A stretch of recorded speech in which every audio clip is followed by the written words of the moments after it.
दोस्तों नमस्कार। माना कि नीलजान बहुत अच्छी डिवॉर्मर है, यानी पेट के कीड़े मारने की बहुत अच्छी दवा है। अगर सही समय पर सही मात्रा में इस्तेमाल की जाए तो भाई ये फ़ायदेमंद होती है, क्योंकि ये फ्लूक्स की सबसे चर्चित सबसे अच्छी दवा है जो पेट में फ्लूक्स होते हैं ना, उनको मारने के लिए। लेकिन ये दवा आपकी बकरी, आपके बकरे, आपके बकरी के बच्चों की जान भी ले सकती है अगर आपने ध्यान नहीं दिया तो वो जान लेती है नीलजान की टॉक्सिसिटी की वजह। तो ये जो नीलजान की टॉक्सिसिटी है, अब उस टॉक्सिसिटी से आप कैसे अपनी बकरियों को, अपने बकरों को, बच्चों को बचा सकते हैं, वही तरीका आज मैं लेके आया हूं। तो नंबर 1 बात सुन लीजिए कि जब भी आप किसी काफ की, छोटे बच्चे की डिवॉर्मिंग करना चाहते हैं तो वहां विशेष ध्यान रखिए, नीलजान का इस्तेमाल कतई नहीं करना है। अगर वो 4 महीने का हो गया है, 4 महीने के बाद नीलजान का इस्तेमाल किया जा सकता है।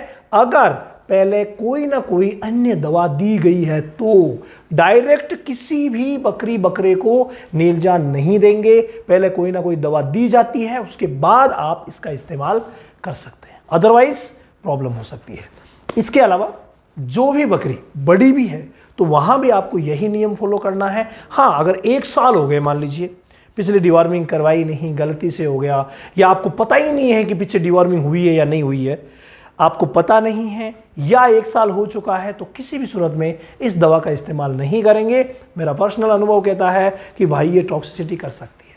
इसके अलावा कुछ एक एरिया ऐसे हैं जहां पर ये ज़्यादा टॉक्सिसिटी करती है, तो वो जो एरिया है वहां पर पूरी तरीके से संभल के चलना है और गलत समय पर डिवॉर्मिंग कभी भी नहीं करवानी है।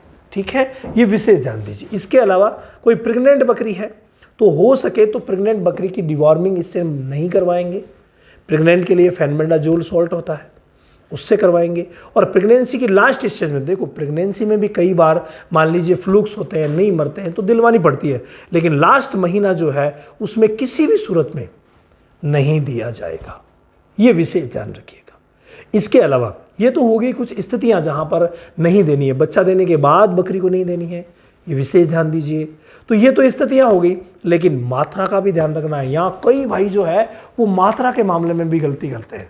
भाई सीधी सी बात है, कंपनी कहती है कि 3 किलो पर 1 ml दीजिए, यानी 30 किलो पर 10 ml दीजिए, तो आपको इसी मात्रा में देना है। सुबह के समय भूखे पेट अगर आप देंगे तो भाई ये टॉक्सिसिटी नहीं करेगी, और मात्रा बिल्कुल सही रखनी है। तो ये बातों को अगर आप फॉलो करते हैं, इन बातों को, तो भाई बकरियों में ये टॉक्सिसिटी नहीं करेगी।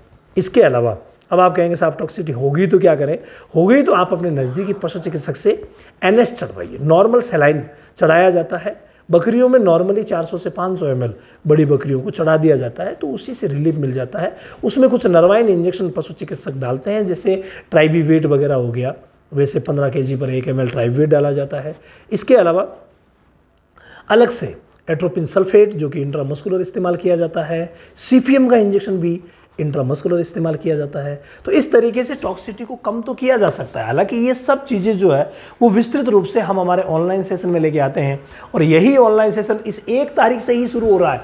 तो अगर आप अपने आप को महारथी बनाना चाहते हैं, गॉड फार्मिंग की कंप्लीट जानकारी, बकरियों के इलाज की कंप्लीट जानकारी, पूरा नॉलेज लेना चाहते हैं, तो रामावत एनिमल ऐप पर आ जाइए।